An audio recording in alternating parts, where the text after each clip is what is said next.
फटाफट एक नजर आज की कुछ और बड़ी खबरों पर। ब्राजील के रियो शहर में 17 दिन बाद 31वें ओलंपिक खेलों का रविवार को रंगारंग समापन हुआ। क्लोजिंग सेरेमनी ऐतिहासिक मार्काना स्टेडियम में हुई। मेडल टैली में भारत एक कांस्य और एक रजत पदक के साथ 67वें स्थान पर रहा, जबकि सबसे अधिक 121 मेडल के साथ अमेरिका शीर्ष पर। समापन कार्यक्रम की शुरुआत बेहतरीन रंग बिरंगी रोशनी के बीच हुई। ओलंपिक रिग्स और क्राइस्ट द रिडीमर का आकार बनाकर स्टेडियम में खूबसूरत नजारा पेश किया। रियो ओलंपिक में भारत का प्रदर्शन बेहद निराशाजनक रहा। इस बार रियो में 119 खिलाड़ियों का दल भेजा गया था, जिसमें भारत को सिर्फ 2 मेडल मिले। रियो में सिर्फ पीवी सिंधु और साक्षी मलिक ही मेडल जीत पाई। इस साल किसी भी भारतीय पुरुष खिलाड़ी को मेडल नहीं मिला। अंतर्राष्ट्रीय ओलंपिक समिति के अध्यक्ष थॉमस बाख ने टोक्यो में 2020 में मिलने के वादे के साथ इन खेलों का समापन किया। शनिवार को रियो में वापस लौटने वाली धावक सुधा सिंह को अस्पताल के आइसोलेटेड कमरे में रखा गया है। डेंगू मलेरिया के अतिरिक्त इस बात की जांच की जा रही है कि कहीं वह जीका वायरस से पीड़ित तो नहीं है। 30 साल की सुधा ने ओलंपिक में 3000 मीटर स्टीपलेज में हिस्सा लिया था। जब वह भारत पहुंची तो उन्हें बुखार, जोड़ों में दर्द जैसी शिकायतें थी। सूत्रों के मुताबिक स्पोर्ट्स अथॉरिटी ऑफ इंडिया में प्रारंभिक उपचार के बाद उन्हें अस्पताल ले जाया गया, जहां उनके ब्लड प्रेशर काफी कम हो गया था। खून की जांच में डेंगू या मलेरिया की पुष्टि नहीं हुई है, जिसके बाद उनके खून के सैंपल को जीका की जांच के लिए पुणे ले जाया गया। मैराथन दौड़ने वाले ओपी जेशा भी सुधा के साथ ही वापस लौटे थे। वित्त मंत्री अरुण जेटली तिरंगा यात्रा में रविवार को जम्मू पहुंचे। उन्होंने पाकिस्तान को जमकर खरी खरी सुनाई और कहा कि कश्मीर में पथराव में शामिल लोग सत्याग्रही नहीं हैं, बल्कि प्रदर्शनकारी हैं, जो पुलिस और सुरक्षा बलों को निशाना बनाते हैं। लेकिन सीमित दृष्टिकोण वाले लोग इसे नहीं देख सकते। जेटली ने कश्मीर में जारी अशांति के बीच केंद्र सरकार ने अपनी प्राथमिकताओं को गिनाते हुए कहा कि हिंसा में शामिल लोगों से कोई समझौता नहीं होगा, जबकि राज्य के विकास के लिए प्रयास किए जाएंगे जो पिछले 60 वर्षों से नहीं हुए। जम्मू शहर के बाहरी इलाके में एक रैली को संबोधित करते हुए उन्होंने वर्तमान अशांति के लिए पाकिस्तान की आलोचना करते हुए कहा कि युद्ध के माध्यम से राज्य को छीनने में विफल रहने के बाद वह नए तरीके से भारत की अखंडता पर हमला कर रहा है। श्रीनगर शहर के पुराने इलाके में सुरक्षा बलों के साथ संघर्ष के दौरान रविवार को आंसू गैस का एक गोला लगने से एक 25 वर्षीय युवक की मौत हो गई। इसके साथ ही घाटी में जारी हिंसा में मृतकों की संख्या बढ़कर 68 हो गई है। पुलिस ने कहा कि अब्दुल माजिद की एक अस्पताल में इलाज के दौरान मौत हो गई।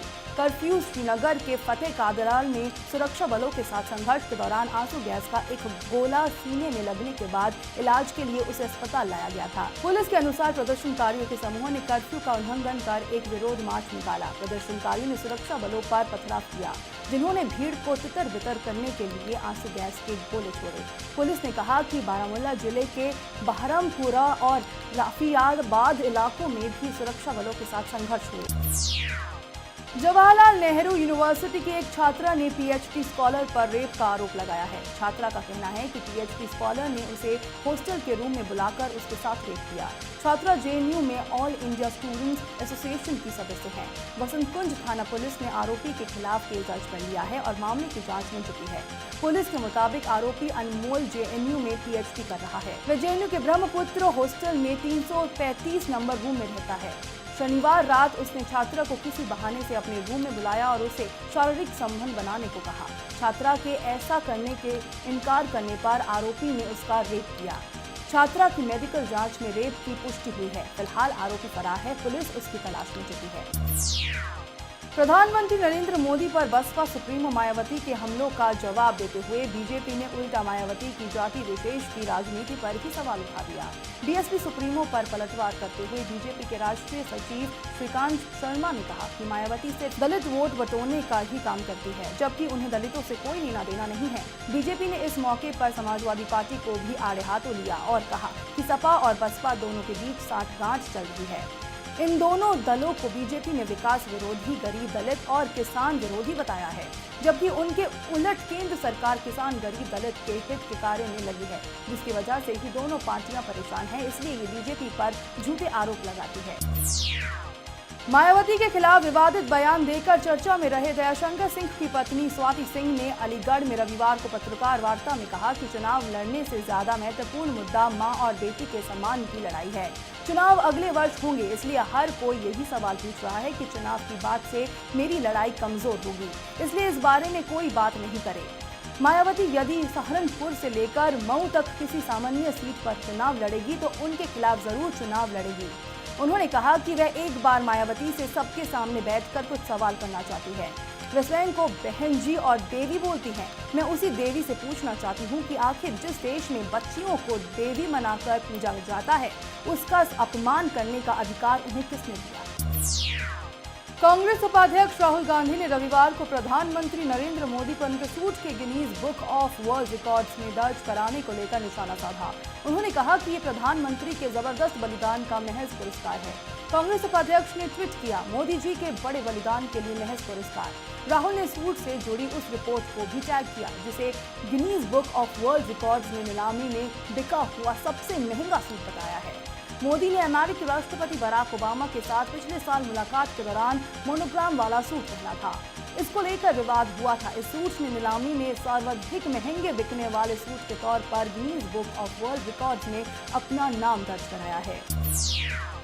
आगरा में कार्यक्रम में शिक्षकों की ढेरों शिकायतों और मांगों से दो चार होने पर राष्ट्रीय स्वयंसेवक प्रमुख मोहन भागवत ने उनसे कहा कि वे बीजेपी की अगुवाई वाली केंद्र सरकार के बीच नहीं है और उन्हें केंद्रीय मानव संसाधन विकास मंत्री प्रकाश जावड़ेकर से संपर्क करना चाहिए। रविवार को एक अन्य कार्यक्रम में करीब 2000 युवा दंपतियों को संबोधित करते हुए भागवत ने उनसे पारिवारिक मूल्यों के लिए काम करने तथा बच्चों में राष्ट्रीय भक्ति की भावना पैदा करने की अपील की। अपनी यात्रा के पहले दिन शनिवार को संघ प्रमुख ने विश्वविद्यालय एवं महाविद्यालयी शिक्षक सम्मेलन में हिस्सा लिया, जहां उत्तर प्रदेश के 11 जिलों के शिक्षकों ने पहुंचे थे। भागवत ने शिक्षकों से बदलाव का वाहक बनने और विद्यार्थियों में राष्ट्रीय भावनाएं मजबूत करने का आह्वान किया। राष्ट्रीय स्वयंसेवक संघ प्रमुख मोहन भागवत के हिंदुओं की आबादी के सिलसिले में दिए गए बयान को लेकर कांग्रेस ने उन पर हमला करते हुए कहा है कि भागवत से इसके अलावा और क्या उम्मीद की जा सकती है। कांग्रेस के राष्ट्रीय महासचिव गुलाम नबी आजाद ने यहां प्रेस कॉन्फ्रेंस में भागवत के मुसलमानों की जनसंख्या दर ज्यादा होने संबंधी एक बयान के बारे में पूछे गए सवाल पर कहा कि भागवत धर्म की ही खाते हैं, वे और क्या बात करेंगे। वे रोजगार की बात करते, महंगाई की बात करते, मगर वे ऐसा नहीं करते। उन्होंने कहा कि भागवत अपनी हर बात और हर शब्द में तोड़ने की ही बात करते हैं।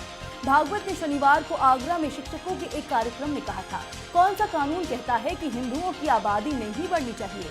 जब दूसरों की आबादी बढ़ रही है तो हिंदुओं को किसने रोका है? मोदी सरकार अंग्रेजों के जमाने की कई प्रथा को खत्म करना चाह रही है। फरवरी अंत में आम बजट पेश करने के बजाय अब सरकार जनवरी के अंत तक पेश करने की योजना बना रही है। मोदी सरकार चाहती है कि योजनाओं के लागू होने से प्रशासनिक देरी को खत्म करने के लिए बजट को जनवरी अंत तक पेश किया जाए, ताकि मार्च अंत तक सभी योजनाओं को पैसा दे दिया जाए और नए वित्तीय वर्ष से उन पर काम भी शुरू किया जा सके। अभी इस काम को करने में मई तक का समय लग जाता है। हालांकि अभी इसका अंतिम निर्णय नहीं लिया गया है, लेकिन सरकार के करीबी सूत्रों के मुताबिक सरकार चाहती है कि बजट संबंधी कार्य 31 मार्च तक पूरे कर लिए जाए, ताकि योजनाओं का क्रियान्वयन तेज हो सके और विभाग उस दिशा में आवश्यक खर्च भी नियत समय पर कर सके। नरेंद्र मोदी कैबिनेट में शामिल हुए 19 नए मंत्रियों में से आधों को अभी तक बंगला नहीं मिल सका है। दिल्ली के लुटियंस जोन में बंगले के इंतजार में एमजे अकबर और रामदास अठावले भी हैं। मंत्रियों के लिए बंगले की सिफारिशों से परेशान से शहरी विकास मंत्रालय के पास कोई भी खाली टाइप 7 बंगला नहीं है। मंत्रियों को दिए जाने वाले सरकारी आवास का सबसे अच्छे ग्रेड के बंगले टाइप 7 वाले माने जाते हैं। इस तरह के सबसे 150 आवास फिलहाल किसी न किसी के कब्जे में है। हालांकि इनमें से 2 के जल्द खाली हो जाने की उम्मीद है। उत्तराखंड के मुख्यमंत्री हरीश रावत को उनके 9-3 मूर्ति लेन आवास में चिकित्सकीय आधार पर 1 साल का एक्सटेंशन दिया गया था। वे 2 महीने ज्यादा समय बिता चुके हैं, जबकि हिमाचल प्रदेश के मुख्यमंत्री वीरभद्र सिंह, जो एक जंतर मंतर रोड पर रहते हैं, ने अलॉटेड समय से ज्यादा वक्त गुजार लिया है। हालांकि वे घर खाली करने के फैसले के खिलाफ अदालत गए हैं। तुर्की के विदेश मंत्री ने कहा है कि फेतो नामक आतंकवादी संगठन ने भारत में घुसपैठ कर ली है। पिछले महीने तुर्की में तख्ता पलट की नाकाम कोशिश के लिए वहां की सरकार ने फोटो को जिम्मेदार ठहराया है। तुर्की के विदेश मंत्री ने इस बात पर जोर दिया कि फेटो गोपनीय अंतर्राष्ट्रीय आपराधिक नेटवर्क है जो पूरी दुनिया में मौजूद है। उन्होंने कहा कि दुर्भाग्यपूर्ण है कि फेटो ने संगठनों और स्कूलों के माध्यम से भारत में घुसपैठ कर ली है। विदेश मंत्री सुषमा स्वराज के साथ बातचीत करने के बाद तुर्की के विदेश मंत्री ने कहा, मैंने पहले इस मुद्दे को अपने भारतीय समकक्ष के साथ उठाया है। उन्होंने कहा, उन सभी देशों में जहां फेटो की मौजूदगी है उनसे हम कहते हैं कि वे अपने क्षेत्र से इनको हटाने के लिए तत्काल कदम उठाए। पोर्ट ऑफ स्पेन में खेले जा रहे भारत बनाम वेस्टइंडीज टेस्ट मैच में लगातार तीसरे दिन का खेल भी रद्द हो गया है। क्वींस पार्क ओवल मैदान में हो रहे सीरीज के चौथे और आखिरी टेस्ट मैच में सिर्फ पहले दिन ही खेल हो पाया था और उसके बाद एक भी गेंद नहीं डली है। मैच के दूसरे दिन बारिश के बाद आउटफील्ड की हालत इतनी बदतर है कि चौथे दिन धूप खिली होने के बावजूद सुबह में ही दिन का खेल रद्द करने का फैसला लिया गया है। भारतीय खिलाड़ियों ने स्टेडियम आने की जगह होटल में जिम में ट्रेनिंग करने में ही समझदारी समझी। ये टेस्ट बेनतीजा खत्म होने पर पहली बार आईसीसी टेस्ट रैंकिंग में पाकिस्तान नंबर 1 पायदान पर पहुंच जाएगा। भारत को अपना टॉप स्थान बनाए रखने के लिए इस टेस्ट को जीतना जरूरी था, जो अब नहीं हो सकेगा। इस न्यूज बुलेटिन में फिलहाल इतना ही। ताज़ा तरीन खबरों को जानने के लिए जुड़े रहिए मेट्रो टीवी से। नमस्कार।